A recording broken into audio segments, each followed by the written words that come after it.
geez, a million years maybe. So, of course, there is the Pop-Tarts Bowl. Yes, there is. Yeah. BYU, Georgia Tech. Speaking of bowl games, we've got the Myrtle Beach Bowl. Western Michigan. Do you know a famous person who went to Western Michigan? Do you know a famous NFL alumni went to Western Michigan? You'll never guess this in a million. Not the one I'm thinking, anyways. But the only person I know from Western Michigan is PJ Fleck, who is now the Minnesota head coach. That's it. Oh, yes. Yeah. John Offerdahl. Really? Yeah. John Offerdahl was a great linebacker for the Miami Dolphins. Heard of the name before. And he was the guy who started Einstein Brothers Bagels.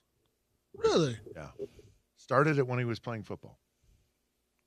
Because back in the day, my early years in the NFL, believe it or not, there were still guys that are like, what am I doing in the offseason to make a living? And most guys were working towards their career after football. And John started selling bagels in South Florida. Really? That's cool. And they weren't the traditional New York deli-style bagel because, a lot of Jewish people live in South Florida. Right. And they're very particular about their bagels. There's a New York, it's boiled. Yeah. And that's not how he made his bagels. Right. Yeah. And he was awarded best bagel in South Florida. Oh, cool. Yeah. So people liked him. They were good. Did you ever have a morning routine when you played for the Dolphins? Like, did you go get coffee before you walked in? What, did I never went and got coffee. No. So, yes, I had a morning routine. But the best morning routine, though, that I need to tell you about is really Thursday, Friday. Okay. Yeah, the rest of it's just boring. Okay. Because you're there, like, super early. So what happens is Friday's weigh-in. Or no, I'm sorry. Thursday was weigh-in. Now, it was interesting with the Dolphins because every other team I played on, weigh-in was Friday morning. Okay. But with the Miami Dolphins, it was always Thursday morning. Okay. Don Shula started you guys for 2 days, huh? Well, I think he kind of just got it out. I liked Thursday better. He's like, get it out of the way. Anyway, so every once in a while, I was a pound or two overweight. Uh-oh. And so he'd go in early, and you'd get on like the treadmill or bike or something in one of those sweatsuits, those rubber suits. Yep. Yeah, so you just sweat like crazy. And if you really had a lot to work off, you would get on the bike, get the juices flowing. Yeah. Put the sweat jacket on, get in the hot tub. Oh my God. Yeah. It was like boiling a frog. Ugh.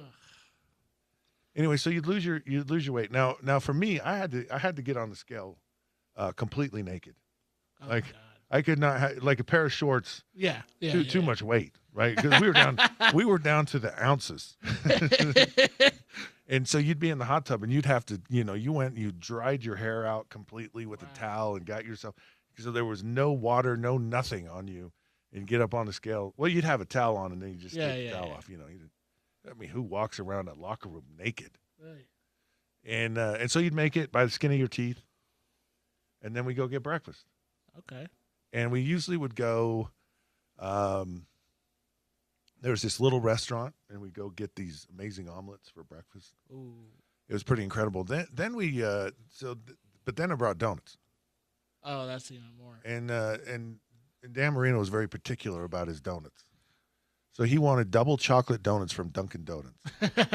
Oh man! So it was a dozen donuts, 6 of them double chocolate, 6 of them French crullers. Ooh. Yeah. Double chocolate. Okay. Yeah. Dan Marino's got a sweet tooth. Yeah. And then so that was Thursday. That was every Thursday, same routine. Okay. So then Friday we come in very early, quarterbacks do, and we watch a lot of film. And so Marino would do this every week.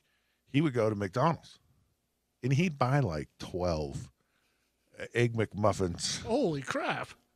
And so we're all sitting in there eating Egg McMuffins and hash browns. Oh man! It's 7:00 in the morning watching game film. So if you think about that, Dunkin' Donuts, McDonald's. Man. And then I'm trying to remember. I can't remember. It's just a little hole in the wall in like one of those strip mall restaurants for breakfast. Yeah. The best places to go eat kind of thing. Oh, yeah. Yeah. Okay. Anyways, we've got our breakfast out of the way. Our routine. Let's get into this. Let's get into this radio show because last night Probably the most insane finish to a football game. And every year, for whatever reason, there just seems to be a division that's just uber competitive. More than likely, 3 teams from the NFC West are going to end up in the playoffs, and all 3 of them very good. Like, you almost feel like these might be the best teams in all of football. I'm trying to figure out who from the AFC is actually one of those good teams. But the Rams blew a 16-point lead in the second half of the game. Matthew Stafford was on fire. Probably Matthew Stafford should be the MVP. 478 yards and 3 touchdowns. It was incredible. Puka Nacua. Puka. Find the Puka. So there was a quarterback at the University of Utah my freshman year, Sean Akina from Punahou High School in Hawaii. Hey, look at you. Yeah, and he was a walk-on, great kid, and that's what Sean. That's how his coach told him. Find the Puka. Now the Puka meant hole, like you find the hole and throw the ball in the hole, right? In the defense, and so Puka. That's what Matthew Stafford is. Find the Puka. Found the Puka. Throws the ball to Puka. Anyways, the Rams lost. And I have to say I lost on that one too because I had the Rams. Yeah. But Sean McVay, he's like, they had this 2-point conversion, which was insane, where they, for whatever reason, reviewed it, realized that it was a backward pass. Yeah, like slightly a backward pass. Slightly. Like half a yard, it looked like. Yeah, a sliver slice of a half, likely, very, very marginal. And, of course, the player from Broussard picks it up and just kind of nonchalantly. Charbonnet from the Seattle Seahawks. Yeah, Charbonnet played in the Pac-12. Where did he play? Was he at UCLA? Was he UCLA? Was he a UCLA player? I think he was a UCLA player. Yeah. Anyways, he picks it up and just kind of, no one else did, and scores a 2-point conversion. See, that's the kind of play you need to design. I think 2-point plays are really hard. And the fact that they scored on multiple 2-point plays and, of course, won the game on a 2-point play is a remarkable game. Sean McVay said this. He says, very interesting. Didn't get a clear explanation of everything that went on just because of something of the timing of it. I've never seen anything or never been a part of anything like that. And I've grown up around this game. I'm not making excuses. We don't do that. I don't believe in that. It doesn't move us forward, but we do want clarity and understanding of the things that we can do to minimize that when we rejected the 2-point conversion. So he just wants clarity. Yeah. He ain't getting clarity. What are you talking about? You're not getting clarity. Clarity's out the window. This is the NFL. That's clear as mud. And there's talk about the officiating. Of course, Puka was not happy about the officiating again. And Puka, I like Puka. I like that Puka kind of wears his feelings, on his sleeve. Yeah. He's not a guy that I really like that. I don't care. I mean, a lot of people, are like, it's going to get you in trouble. It's a problem. It's all these things. Blah. I don't know. I think it actually helps Puka play better. I think when you have a player that when you're just like, you just don't care. Yeah. You're just like, I don't care. I'm just going to go out. I'm going to do this. I'm going to say how I feel about things and just deal with it. And so, of course, the officiating, they're trying to get it right. Now, I've always been of the opinion. I'm not a conspiracy theorist. I'm not they're in the ref's pocket. Yeah. They're in, Patrick Mahomes' pocket or whomever. I don't buy that. I do buy that they're human. And I do buy that they don't, apparently we all have some bias in us. Whatever. But I don't think they try to be biased. I don't think they try to tilt it one way or another. So they're going to try to make this whole thing better. We'll see if it happens that way. But the big thing I got from the game is Sam Darnold.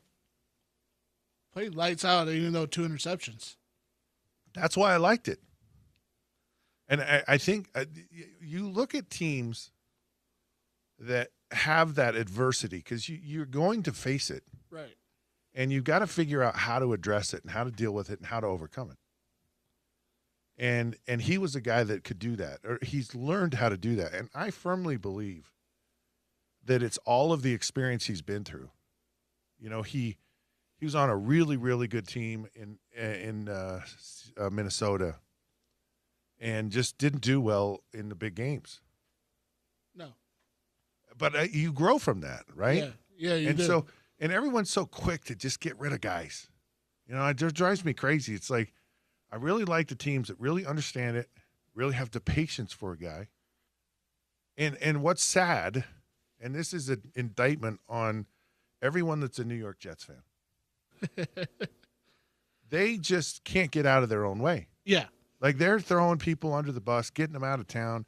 Like if they look at you wrong one day, they're out. You know, we don't have time for this. Right. There's like zero patience. Like El Zipperino, no patience for it. And they sit here and they wonder, well, why are we so terrible all these years? Well, guess who the only consistent has been all of these years? The Jets. The Jets fans. Yeah. And I'm not saying the fans are like, don't give me that. It's not our fault. It is. Yeah, it is. It actually, if there are good fans and there are bad fans. Now, you could say, well, the Philadelphia Eagles fans are just as bad. The Philadelphia Eagles fans are not that bad. There's like a cloud of darkness over the Jets. And so I love, to me, my favorite part about games like last night are the redemption stories. I love a redemption story. And I think Sam Darnold has not written the end of his redemption.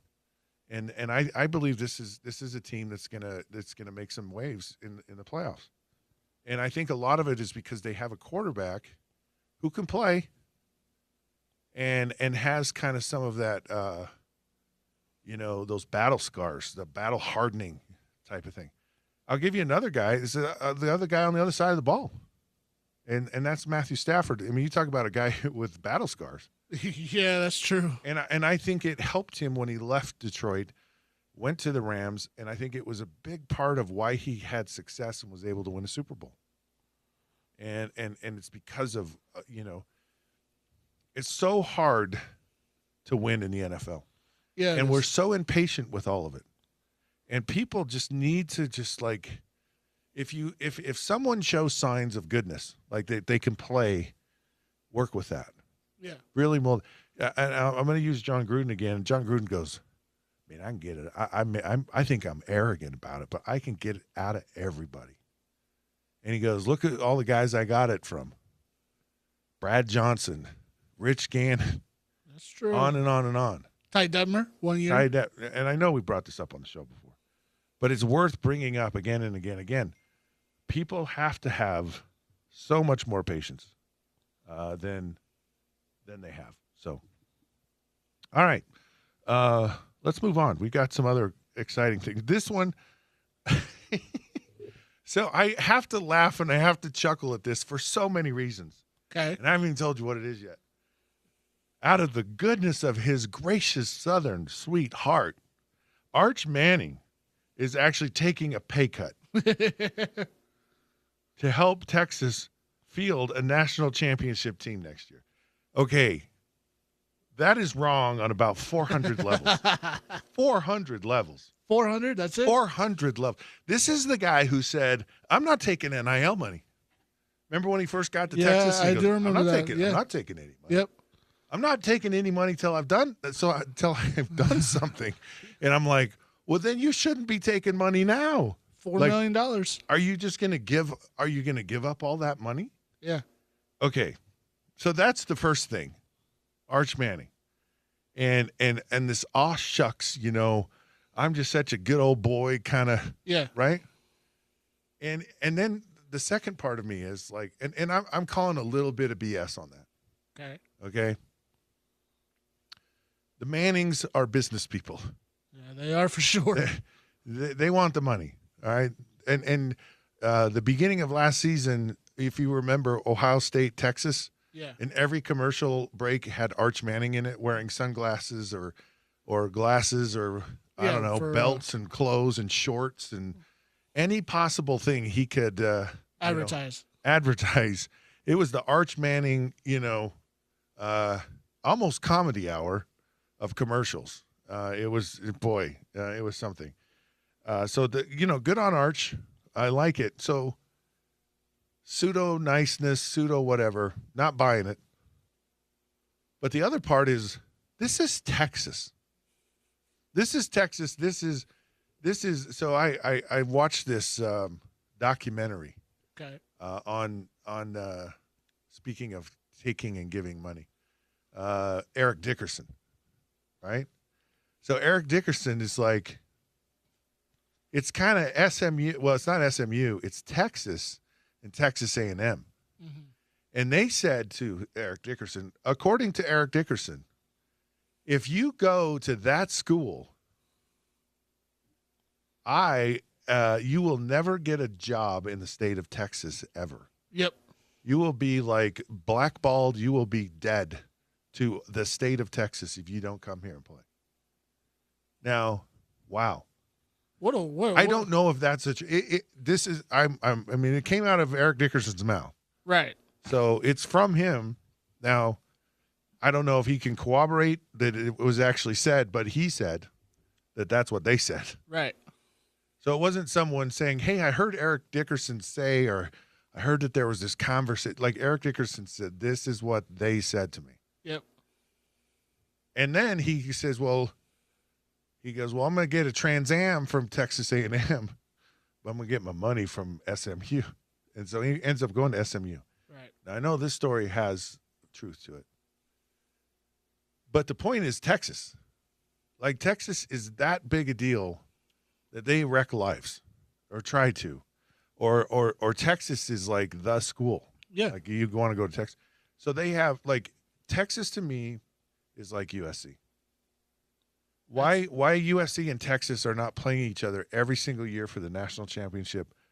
It's a shame on those two institutions because they have every advantage, every resource, everything in the world, and they certainly are not poor. They certainly don't need Arch Manning to be giving up his money. No. Which is the other reason I'm like, are you kidding me? Are you kidding me, Arch Manning? And I think it's one of those, I guess he wants to look, it feels like he wants to look good. Right. And when you do stuff like that, when you don't have to, it almost feels like maybe you're not ultimately that confident in who you are.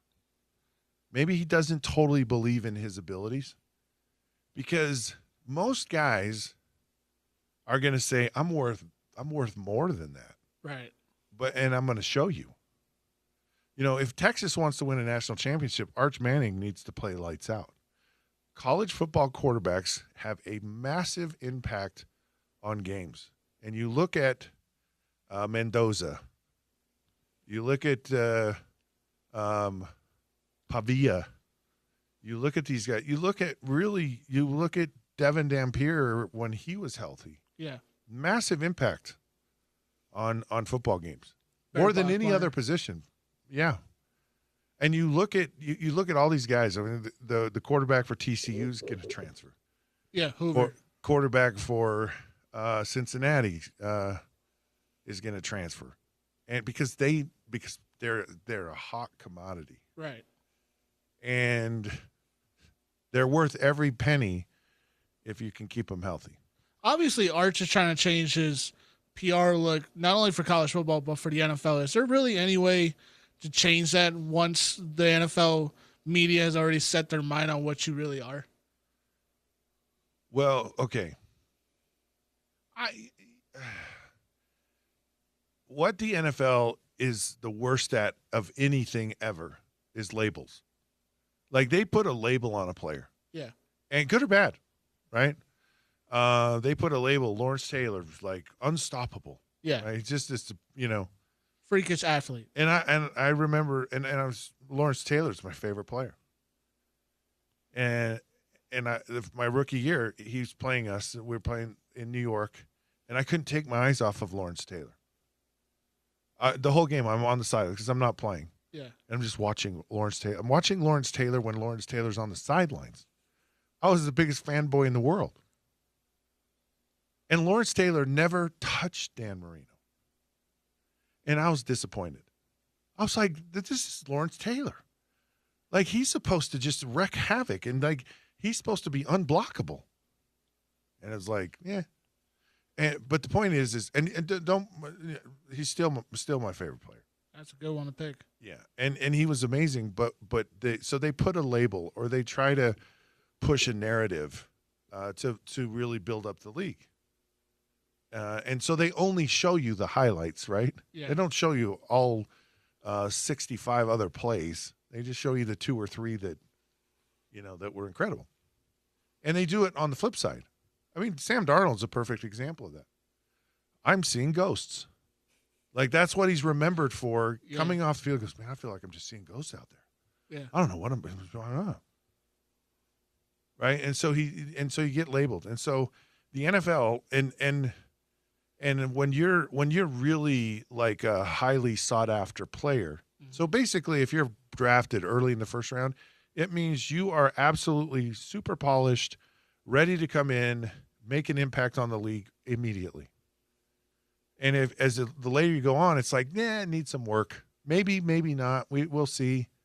But a lot of Puka Nakuas come around, and there's a lot of players that play well in the later rounds in the NFL. But if you're a guy early, if you're Arch Manning and you have all the Manning family and you're a top 10 pick in the NFL draft, man, you got to be just like, there's going to be a label put on you. Yeah. And if you, or the perception, right. And if you kind of blow by that, you people very quickly were off Arch Manning. They're like, yeah, he's not really ready. It's not really that good. Yeah. So it's a lot for Arch Manning to kind of overcome that now. And he actually started playing better at the end of the year. Yeah. Last 4 or 5 games, he was putting the numbers up. All right, one more before we go out. Which one do you want to talk about, Brady or Belichick? Let's talk about Brady. We'll talk about Belichick in the NFL. Fine. Okay, so Tom Brady, this is a typical NFL player move. So Tom Brady's like, man, if I came back, because Phillip Rivers has now come back at 44, and so now Tom Brady says, look, if I come back right now at 48, he says I'd be whooping butt. Everyone said, it's so. I love the competitiveness of former players, myself included. Okay, I'm not saying I'm not this way, because I am. And what it is when you're done, you still feel like you can play. Yeah. And you still feel like you're better than the other players. And there's a side of you, if everyone's being completely candid about how they really feel, there's a side of you that you're actually jealous. Like you're envious, and there's a pettiness to pretty much every professional football player. And the pettiness is, man, these guys are making all the money in the world now. Like, and we're the ones that built this game. We're the ones that deserve all that money. And they didn't do anything. They just showed up and they were born. And they were born into all this money. And pretty much every NFL player feels that way. Yeah. And they're just like, man. Would you have played harder if someone offered you $35 million a year? Would I do what? Play harder? Would you have played harder? No. I mean, I played as hard as I could. Yeah. Yeah. I think money actually messes it up. I think money messes with your head. Yeah. Yeah. If I ever thought about money, that was not a good thing. Like, you just have to go out and play football. And you can think about money in the off season or whatever, but don't think about it during the game. Yeah. It can be a killer for people. So, and I think it actually hurts some of these players. A player like Tua, who's making $50-some million to sit on the bench. Yeah. I think some guys, it makes them play not as hard when they get all that money. So I think they just go. yeah, that's true. Because I'll share a tip with you. Football's hard.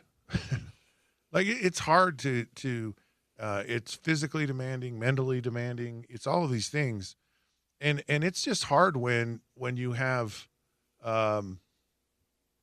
your body's beaten up. You're not going to make the playoffs. Things are kind of. It's not fun. It is the worst thing in the world.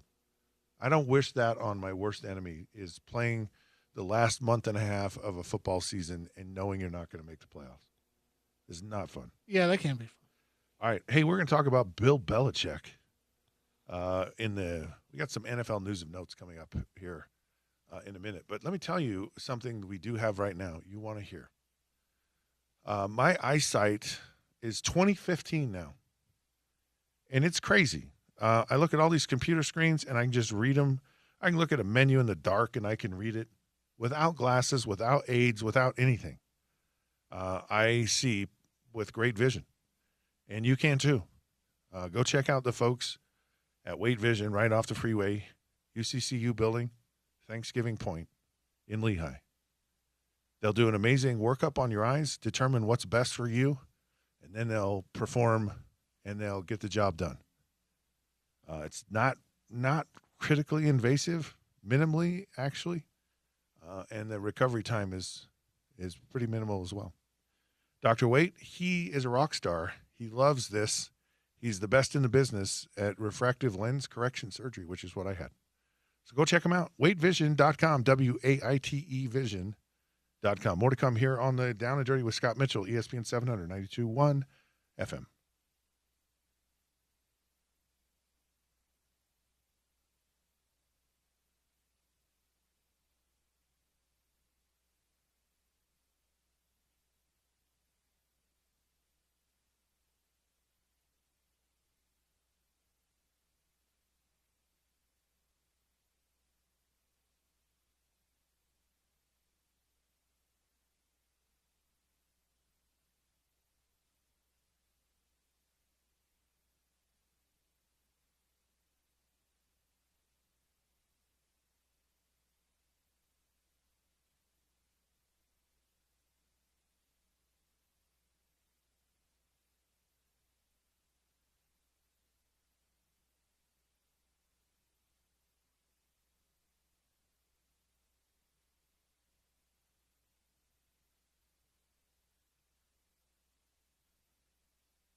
All righty, sports fans, welcome back.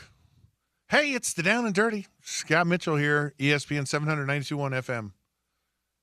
I hope you're getting down and dirty today because it's Friday. It's very warm in Salt Lake today. It's warm. It's blustery. It's bizarre. No snow. Christmas is coming. Where's the snow, Scott? I moved to Utah for the snow, man. People are bad this year. They don't deserve snow. Yeah. Yep. We're all going to hell. Can I say that on the radio? Yeah, you can say that. That's fine. Well, it's a place. Okay, we're all headed there. So you all need to change your ways because I'm tired. I need some snow. Bill Belichick apparently. Oh my goodness. There's rumors. There's always rumors about Bill Belichick. I want rumors about me. What would be a good rumor? Rumors are Scott Mitchell will be the next defensive coordinator for the Utah Utes. Oh yeah. Oh, I'd blitz them all the time. I just go zero coverage. I'm getting after you. Not even a safety on the top? No. I'm going to come after you, and just so you know, you may get to pass off, but it's going to hurt. Like we're gonna pound on you in a big way. 85 Bears style? Worse. Ooh. Yeah. We're gonna send Fensick right up the middle.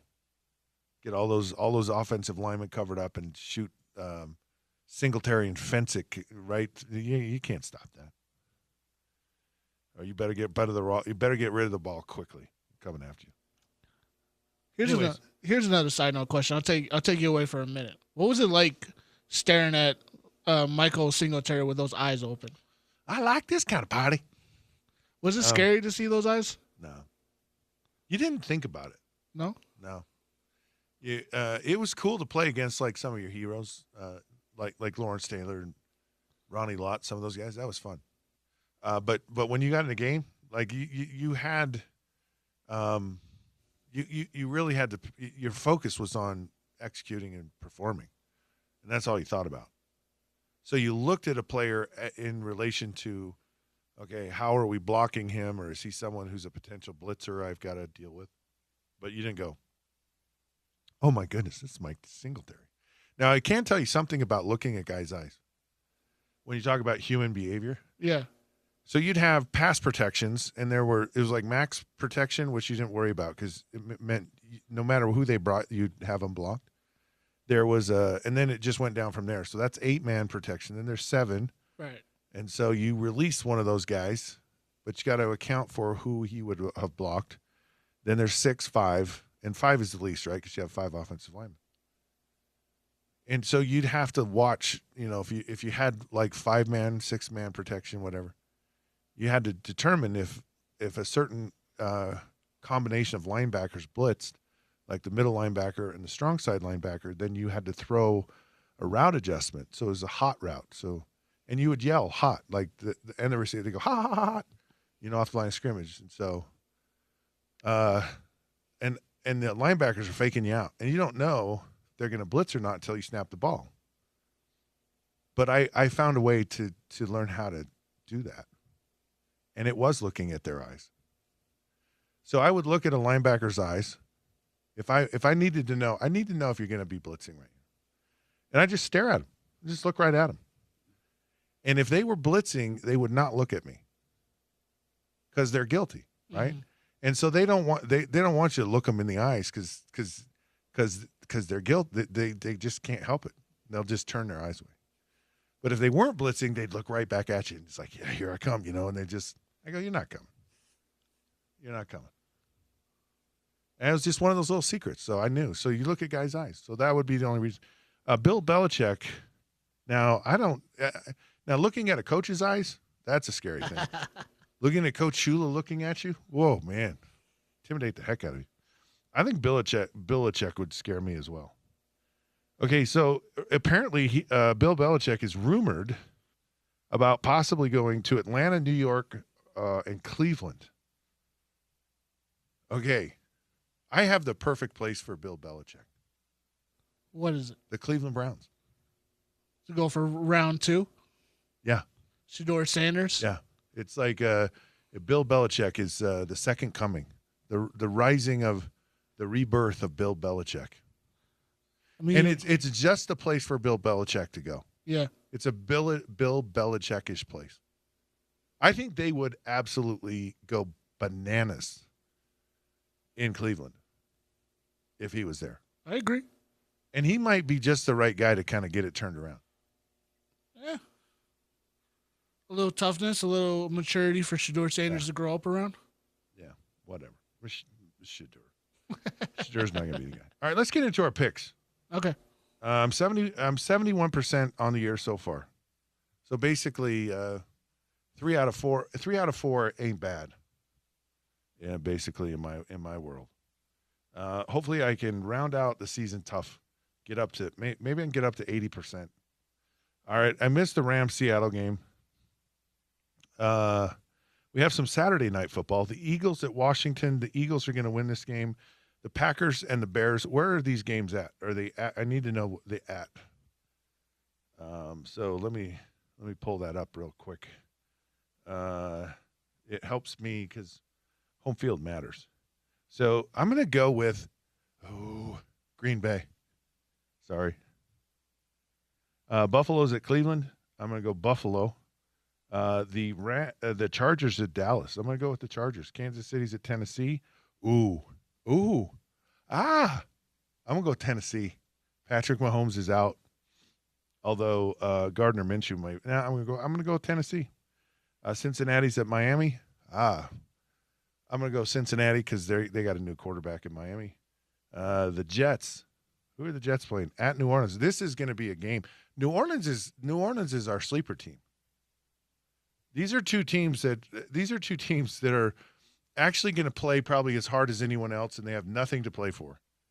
Like and I think that's what drives you nuts as a Jets fan. It's like when you're finally out of it, you start playing, right? And people get mad at that stuff. I'm going to go with New Orleans in this game. Minnesota is at the New York Football Giants. Now, J.J. McCarthy is really ticking me off because he's like he wants to be a young player and then he wants to be this like phenom, and I'm gonna go. Oh man, I'm gonna go. It's at the Giants. Giants are in turmoil. Jackson Dart's trying to be the hero of the world. I'm gonna go with the Giants. Can't believe I'm doing that. Probably going to regret that one. Tampa is at Carolina. This is for the division lead. Ooh. I'm going to go with Carolina. I can't believe that I'm doing this. And I'm doing it. Jacksonville's at Denver. This is another great game. So the question for Denver is, now that you've kind of sewn a lot of it up, you kind of take your foot off the pedal here. This potentially could be one of those games, but I'm going to still say Denver's going to. They're in the flow. Atlanta's at Arizona. Oh, talk about a tough game. You know what? I'm going to go with Kirk Cousins on this one. I'm going to go with Atlanta. This is another great game. Pittsburgh's at Detroit. Detroit is still in it. Pittsburgh is winning their division. I'm going to go with Detroit, though. I wouldn't. Now, see, Aaron Rodgers has a lot of familiarity with the Detroit Lions. Yeah, he does. He hates the Lions. He's been the lion tamer. And, I think the Lions hate him, too. I don't think they like him. No. I think that Dominican Sue made that very clear when he tried to step on him. Yeah. The Dominican Sue. Yeah, defensive linemen, they're so disingenuous. They pretend like they're these nice people. They're not nice people. They really aren't. They're horrible people. I'm still going to go with Detroit. Las Vegas is at Houston. Watch out for Houston. They're hot. Hot. See, it's a hot route. And then New England is at Baltimore. This is another good game. This is the Sunday night game. That'll be a good game. Now, the feels like New England maybe is coming back to earth just a little bit here at the end of the season. And I'll just tell you, if you're a team that you have all this momentum and you lose the momentum late in the year, it's super hard to get it back. And that's a different feeling as opposed to a team that's really on a roll and they have a setback. Two different mindsets. And that team with a little setback just it invigorates them. It's a wake up call. And I don't know that New England's in that wake up call mode. Baltimore, I believe, is Baltimore still in it? Technically, yeah. It's a technically thing. They need Pittsburgh to lose out for the rest of the season. I'm going to go with New England. Oh, and then this game, San Francisco's at Indy. All right. So when you're an old man playing football, it's a whole lot better to be home, just so you know. Get to sleep in that bed. Yeah. Don't get to move. San Francisco's at Indianapolis. Yeah.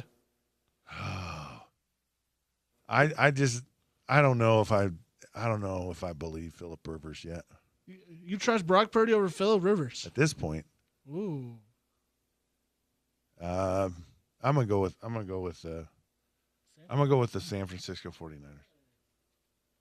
I was kind of all over the place with that one. Some great games though. A lot of really, really good games. And I love the games that are worthless, which will still be good games. Like the Jets and the Saints. Oh yeah. That is going to be a good game. Like that's and here's the thing. You probably can get a ticket for cheap. Right?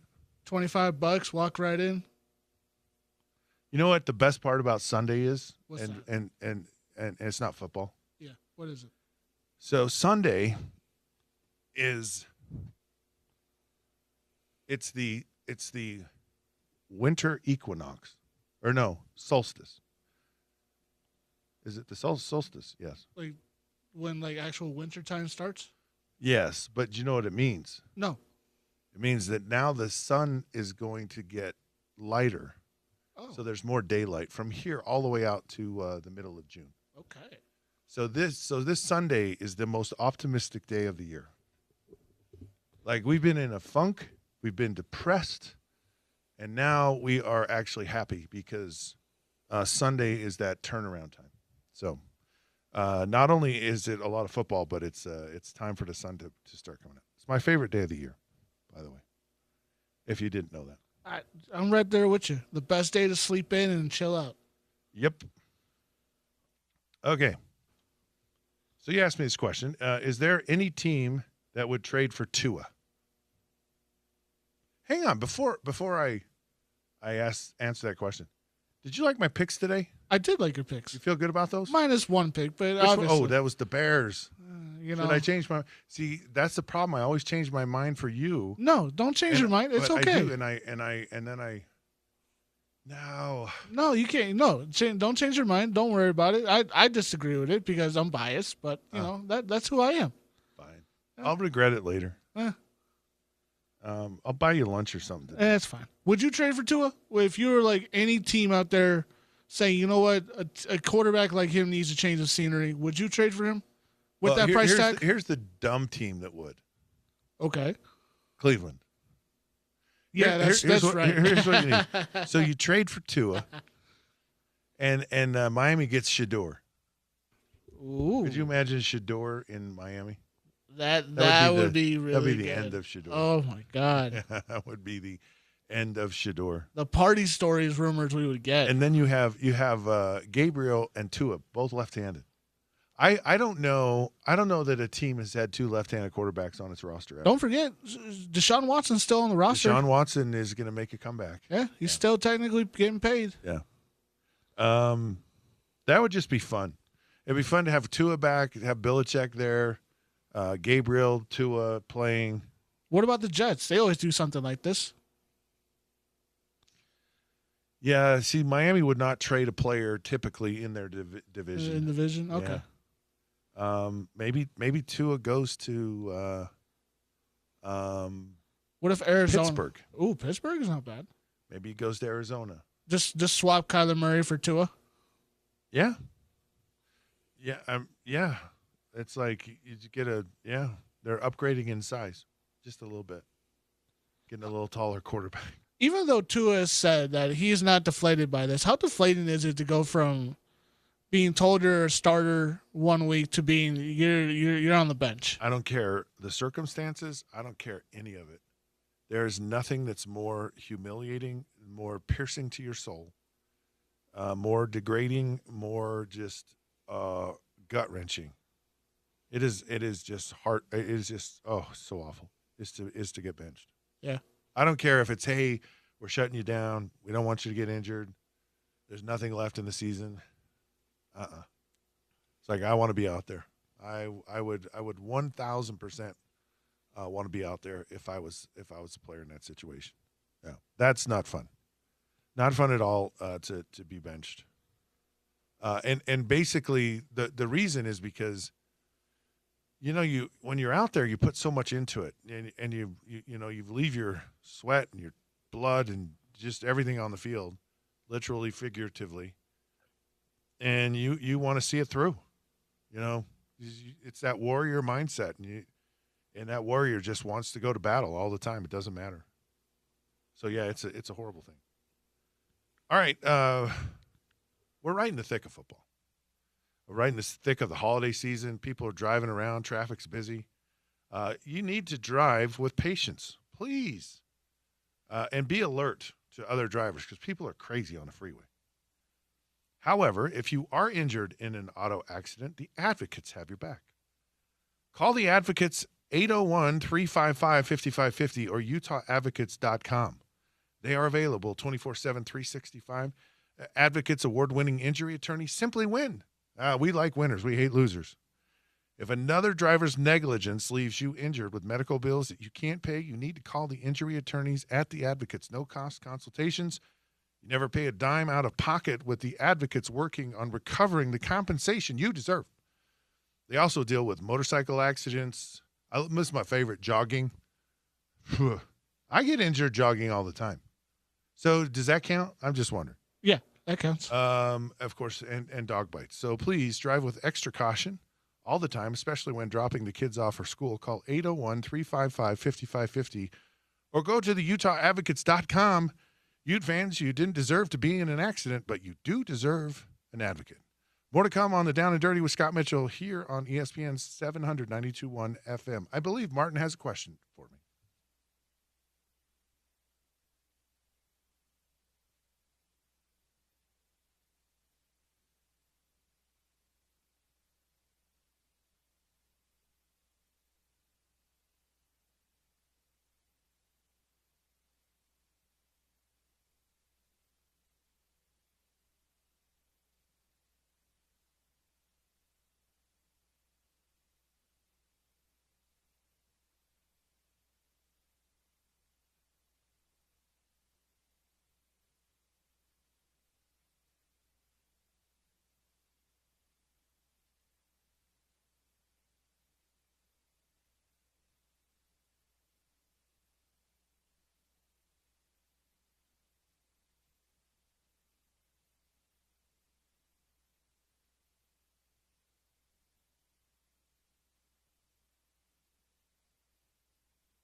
All righty, sports fans, welcome back. It's Friday. Hey, Freaky Friday, Football Friday, Fantastic Friday, Fun Friday. Hope you all are having a great time out there. Bet a lot of Christmas shopping is going on right now with kind of a fun thing to do. Maybe I'll go do that for a little while. Welcome back to the show. This is the Down and Dirty. Scott Mitchell here on ESPN 792.1 FM. Okay, my trusty, faithful sidekick, Martin, has a question that he would like to ask me. Yeah. Hopefully, I'll have an answer for you. I know you'll have an answer. You always got an answer. Scott, let's think about this for a minute here, okay? Because college football is just booming these days. NIL money all over the place. Rosters are spending money left and right. Okay. Conferences are changing every single week. You go from the Big 12 to the Pac-12, back to the Big 10, and changing all the time. So my question to you is this, okay? Should college football just be independent all across the country and teams just make their schedules and we go off based on merit and record instead of the conferences? The conferences have too much power, in my eyes, determining who makes the playoffs, who's good, who's not. You know, we got this JMU and Tulane in the playoffs.